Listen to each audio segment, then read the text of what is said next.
Bienvenue à ce dernier rendez-vous de l'information de la semaine sur ESAE Télévision. Tout de suite, le sommaire. L'Union des professionnels des médias du Bénin UPMB en partenariat avec l'UNICEF a lancé pour l'édition 2019 le concours des meilleures productions des médias sur les droits de l'enfant dans les différentes catégories des médias. Dans le cadre de la célébration des 30 ans de la Convention relative aux droits de l'enfant le 20 novembre 2019. Plus de précisions dans ce journal. Zoom dans cette édition sur l'expansion des prêt-à-porter, ces boutiques spécialisées dans la vente de tenues vestimentaires et de chaussures qui font des costumes, des tenues locales, modernes, des jeans, des t-shirts, chemises et sous-vêtements dans la ville de Cotonou. Les morts de l'ASC SNIM sont arrivés à Cotonou cet après-midi dans le cadre de leur match retour contre ESAE-FC ce samedi au stade René Pleven de Cotonou. Les détails dans un instant. Papa. Oui, ma fille. Tu sais, je t'ai dit qu'après mon bac, je veux devenir journaliste reporter d'image, non? Papa, tu penses m'inscrire où? ESAE. ESAE, papa. Waouh! Maman, maintenant que j'ai eu le bac, je veux faire les finances et trésors. Tu comptes m'inscrire où? ESAE, mon fils. ESAE? Oui, maman! Papa, Oui.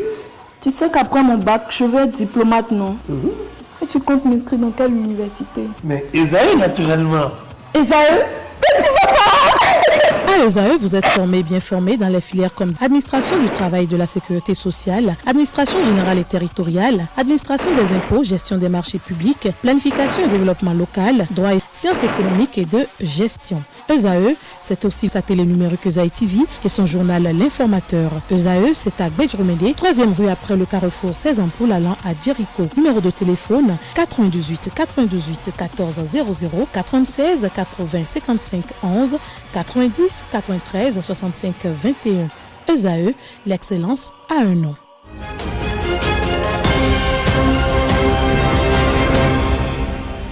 À nouveau, bonsoir. Dans le cadre de la célébration des 30 ans de la Convention relative aux droits de l'enfant le 20 novembre 2019, l'Union des professionnels des médias du Bénin UPMB en partenariat avec l'UNICEF lance pour l'édition 2019 le concours des meilleures productions des médias sur les droits de l'enfant dans les différentes catégories des médias. Le thème retenu pour cette édition est la situation des enfants au Bénin, leurs besoins et leurs attentes d'ici 2030.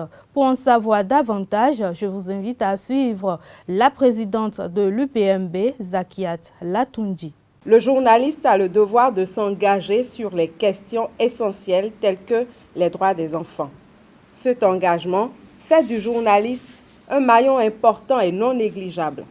Cet engagement, le bureau UNICEF et l'Union des professionnels des médias viennent une fois encore le mesurer en lançant le concours des meilleures productions sur les droits de l'enfant. Le concours vise à faire le bilan des progrès de la mise en œuvre de la Convention relative aux droits de l'enfant les 30 dernières années à travers la publication et la diffusion de productions par les médias nationaux en mettant en exergue le thème Situation des enfants au Bénin, leurs besoins et leurs attentes d'ici 2030.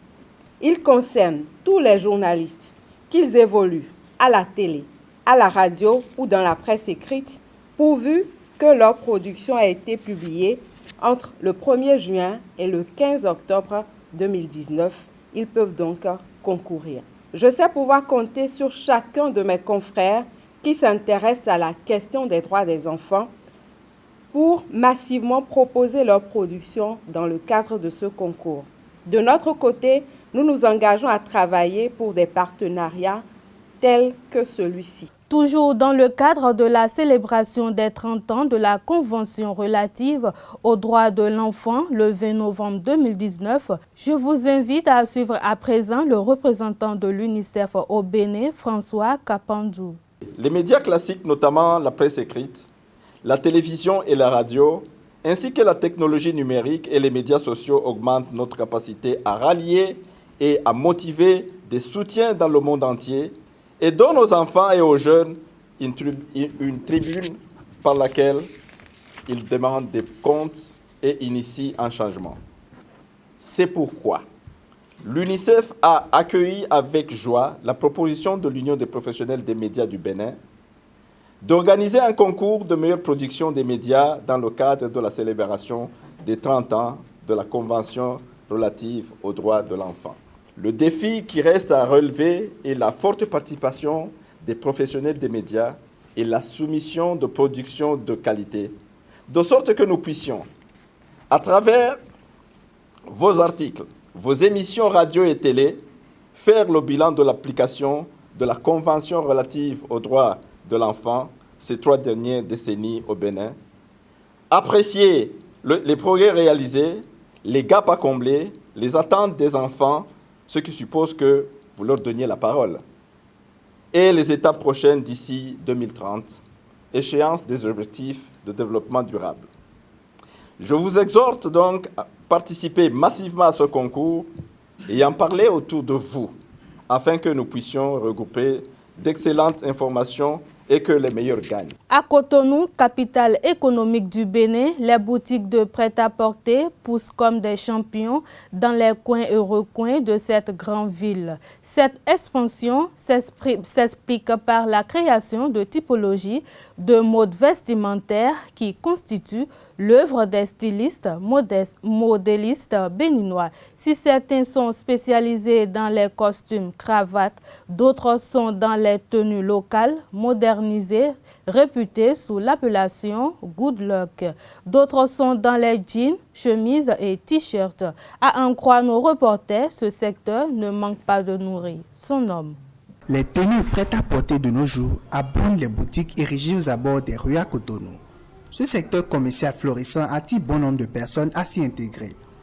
Evra Adoko, comptable de formation, pour cette cause s'est converti en styliste modéliste. Je ne suis pas allé à la couture par accident, je me suis formé normalement avant de me lancer pour devenir un styliste, pourquoi pas participer à des défilés de mode dans les jours à venir. Ma maman est institutrice, mais elle fait à côté la couture. Donc c'est là que la passion est venue et quand on me fait des tenues qui ne me vont pas, moi-même je monte sur la machine et je reprends, je refais.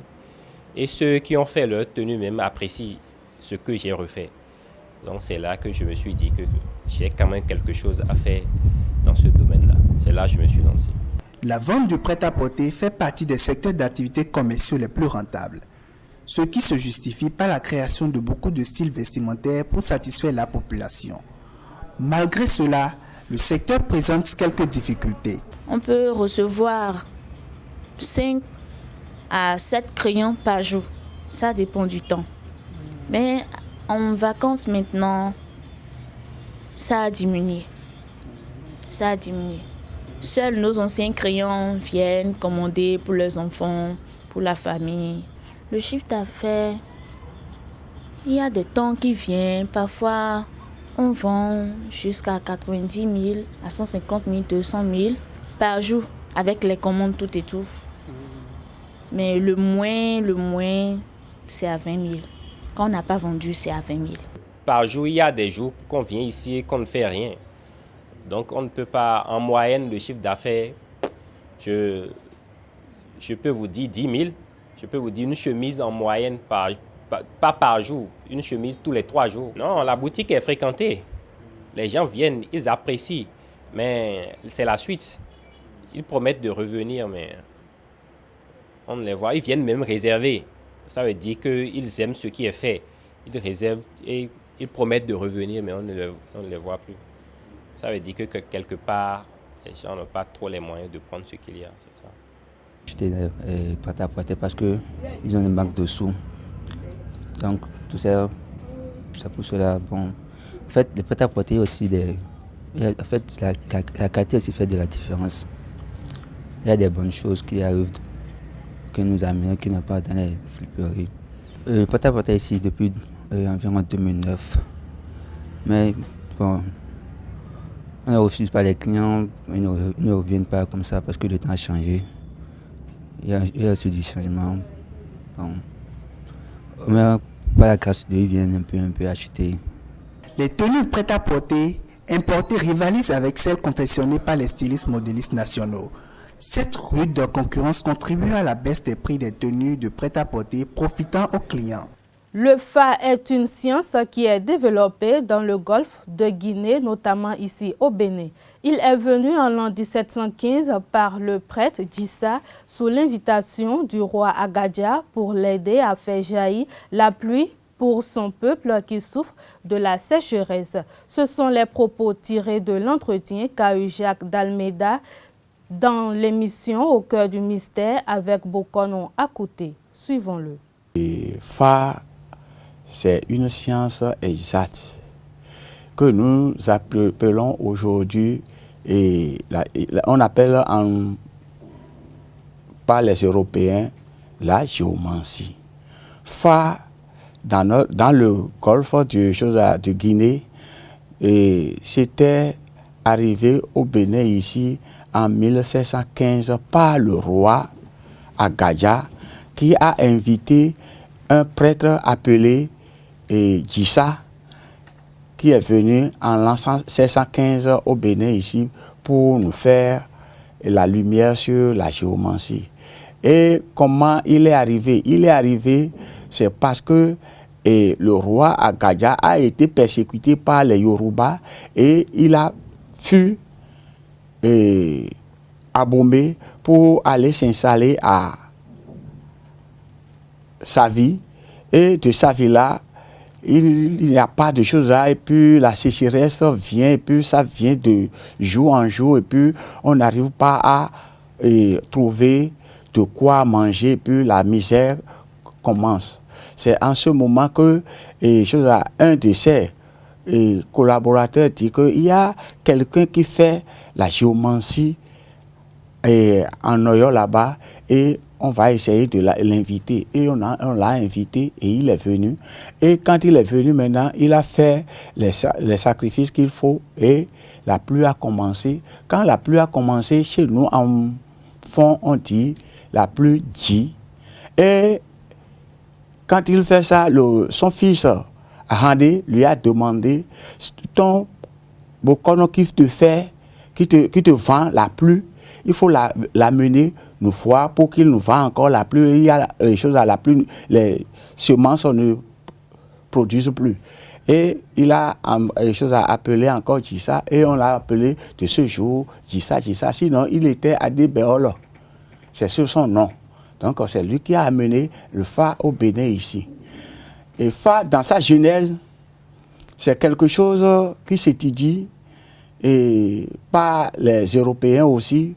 Et on l'appelle binôme de Newton. Et cela, ça donne l'appellation des choses, des signes. Et c'est pourquoi nous parlons de la dualité de vie. Ça parle de la société et comment l'homme et la femme, les êtres animés, comment ils sont, puisque les êtres animés de part et d'autre, il y a femelle et mâle. Donc c'est pourquoi Fa parle du dualisme de la vie. Et ainsi, il embranche encore d'autres éléments qu'on appelle les sciences et la médecine, la technologie que nous voyons aujourd'hui. Tout est venu de la géomancie. À présent, la page sport pour mettre un thème à cette édition. Premier tour préliminaire, retour de la Coupe de la Confédération Totale CAF 2019-2020. Les morts de l'ASC Nîmes sont arrivés à Cotonou cet après-midi dans le cadre de leur match retour contre ESAE-FC ce samedi au stade René Pleven. Après leur lourde défaite à domicile 0 but contre 5, les poulains de Modi Mbodj espèrent renverser la situation. Nous allons l'aborder de manière très positive. Donc, on se dit que nous, on a fait un non-match à l'aller, donc un match qui n'était pas de notre niveau. On a été surpris par l'adversaire. C'est vrai qu'un adversaire qui n'était pas mauvais aussi, qui a été bon à un certain moment du match. Mais certes que nous n'avons pas été bons. On avait été bons pendant 20 minutes et qu'après on a sombré. De toute façon, un match de football n'est jamais fini, c'est 180 minutes. On a joué la première partie, la deuxième partie jouée à Cotonou. Et on est venu pour faire un résultat positif. Donc nous avons travaillé nous nous sommes concentrés sur les sujets. Le sujet c'est quoi? C'est de gagner le match ici, quoi qu'il arrive. Donc peut-être pas dire gagnera 5-0, 6-0. En tout cas, nous sommes venus pour gagner. Donc c'est ça l'objectif que nous sommes fixés et nous avons travaillé pour cela. Et nous allons essayer de le concrétiser, Inch'Allah, le jour J. Oui, tout à fait. Le mental est là, la concentration doit être là aussi. C'est vrai que nous avons manqué quelques éléments qui ont joué l'aller, qui ne sont pas là, qui vont nous faire défaut, certes, mais nous avons su quand même compenser, en ramener d'autres joueurs qui n'avaient pas joué le match aller. On va chercher des joueurs nouveaux qui vont amener un peu de fraîcheur, parce que peut-être un peu revanchard, parce qu'ils n'ont pas été choisis au match aller, puisqu'on les a choisis au retour, peut-être qu'ils amèneront quelque chose de plus. Donc, comme on dit, le match de football n'est jamais fini, tant que l'arbitre n'a pas sifflé. Nous avons joué, nous respectons beaucoup le peuple béninois, nous respectons le football béninois, vu leur dernière prestation à la CAN, donc il y a de la qualité dans ce pays. Donc nous sommes venus pour jouer au match de football digne de ce nom, dans la sportivité, le fair play, et chercher encore une fois à gagner le match. Mais avant, ils ont effectué la traditionnelle reconnaissance de la pelouse synthétique de Cotonou 2 heures après leur arrivée à 16 heures. Déjà ce matin, Esaü Football Club a tenu sa dernière séance d'entraînement sur les mêmes installations. Le coach Richard Biot et ses joueurs ont fait au cours de cette séance la mise en place de l'équipe pour le match de demain. Même s'ils ont fait à l'aller un grand pas pour la qualification, au tour suivant, ils ont à cœur de bien parachever le travail entamé. D'abord, ce n'est pas fini. Il nous reste 90 minutes avant Salitas. Donc il s'agira pour nous de nous battre, de jouer comme on l'a fait à Nouakchott. Maintenant, ne pas s'affoler, garder la tête sur les épaules et se dire que c'est un match et tout peut arriver, mais rester concentré sur notre sujet. Nous ne pensons même plus au 5-0 du match aller. Nous considérons que nous sommes à 0-0 et que ça va se jouer ici à Cotonou. Donc les 5-0 de Nouakchott, nous l'avons déjà oublié nous autres. Et nous travaillons pour une victoire ici à Cotonou. Nous devons aborder ce match et de la même façon qu'on avait commencé là-bas. Et il doit y avoir beaucoup plus de motivation, beaucoup plus d'envie. Donc Esaü, c'est vrai une équipe qui travaille beaucoup. Et on ne va rien lâcher, on va continuer à travailler. La direction du club universitaire a d'ailleurs pris des mesures pour booster le moral du groupe. Plus de détails avec le directeur sportif Quentin Didavi, reçu sur votre émission hebdomadaire, l'invité. L'équipe est prête, elle est prête parce qu'elle n'a joué qu'avant-hier, mercredi. Et nous allons les envoyer dans un hôtel de Cotonou ce soir, juste pour les contrôler, afin qu'ils ne fassent pas des bêtises avant le match de demain. Et donc, tout est fin prêt. Nous avons tenu notre promesse. Le mercredi matin, avant le match contre le Congo, chaque joueur a reçu sa prime de 100 000, 100 000. Et puis, vous voyez, on leur a donné ça seulement mercredi.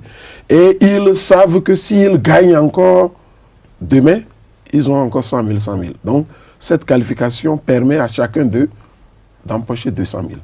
Toujours au cœur de l'émission, après les difficultés rencontrées lors de l'expédition mauritanienne, la Fédération béninoise de football, FBF, a soulagé un peu le vainqueur de la Coupe du Bénin 2019 en ce qui concerne les charges de ce match retour. Et je peux vous dire que les arbitres sont nigériens. Ils ont rallié Cotonou depuis hier. Le commissaire au match est togolais. Il a rallié Cotonou depuis hier. Ils ont à leur disposition déjà chacun son véhicule. Ils sont logés au Royal Hotel de Cotonou. Donc, et c'est Esaü qui les prend en charge entièrement, que ce soit billets d'avion, tout ça, c'est Esaü qui les prend en charge. Bon, la fédération, après que je me suis entretenu avec le président de la fédération, il a accepté de prendre toutes nos dépenses en compte pour le match retour. Le seul problème que nous avons, c'est que c'est hier que le virement a été autorisé, mais de EcoBank à BOA, je crois que ça prendra lundi ou mardi. Mais nonobstant tout ça, Esaü a pris toutes les dispositions. Donc c'est, disons, le moment pour moi de remercier très sincèrement le président de la fédération qui a essayé de nous envoyer 5 300 000, c'est pas rien, pour billets d'avion des officiels, location de véhicules, tout, et hébergement à l'hôtel. C'est nous-mêmes qui avions envoyé le devis. Et ils nous offrent encore le bus des écureuils pour nos hôtes. Ça veut dire que tout à l'heure, à 14h30, le bus des écureuils sera à l'aéroport pour accueillir l'équipe de Mauritanie. Donc, vous voyez l'implication de la fédération dans cette organisation. Une brève pour mettre un terme à cette édition. Au Japon, les femmes ont célébré hier la fête du pénis. C'est une fête à travers laquelle les femmes rendent hommage au pénis pour son rôle dans le bien-être et la jouissance des humains. Elles la fêtent depuis 1977. Sur ce, passez un excellent week-end en compagnie de nos programmes sur les www.ezaetv.bj. Bonsoir.